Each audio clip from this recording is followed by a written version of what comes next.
Jojo's Bizarre Adventure is an anime based off of the Japanese comic of the same name, written by Hirohiko Araki. The comic's main characters are members of the Joestar family line from 1880 to 2011, whose names all coincidentally begin with Jo.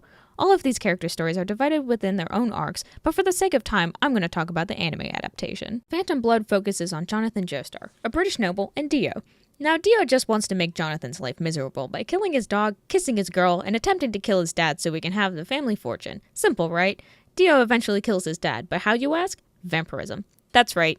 Dio uses a stone mask to turn himself into a vampire and kill Jonathan's dad. Now, Jonathan's mad, so he gets help from a man who punches frogs using the power of magic breathing. Jonathan kills Dio and dies in the process. Kinda. More on that later. Skip ahead to 1938, where battle tendency is in full swing and Jonathan's grandson Joseph goes on a mission to defeat the suspiciously named vampires Santana, AC/DC, Wham, and Cars, otherwise known as the Pillarmen.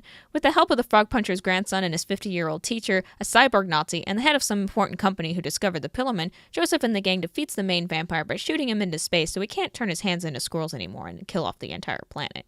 Now, remember how the magic breathing works? Well, don't even bother, because now we have stands. Skip ahead to 1989 Japan, where Joseph's grandson Jotaro, a 17-year-old who looks like he's 40, discovers that he has the ability to summon a stand, a spiritual manifestation of someone's fighting spirit. Apparently, this has happened to everyone in his family, because Joseph joins the party with a stand of his own and says that this is the work of Dio, now with all capital letters. Surprise! Dio's not dead because he attached his head to Jonathan's body, and now he has a stand called the World, whose powers are the ability to stop time, but only for a few seconds. In order to save his mom, Jotaro has to travel to Egypt and kill him. With the help of Joseph, a guy who really likes cherries, a mom friend, a French guy, and a dog, Jotaro makes it to Egypt after defeating Dio's exotic stand users, and finally kills Dio for good this time, ending Stardust Crusaders.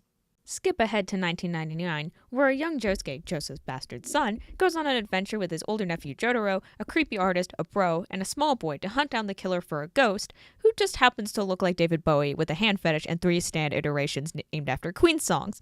With the help of his and other stands that reference old rock bands, Josuke and his friends beat up a girl with sentient hair, go rat hunting, and trap a man in a pylon forever until they finally capture Mr. Bowie, only to have him die by getting run over by an ambulance, ending Diamond is Unbreakable.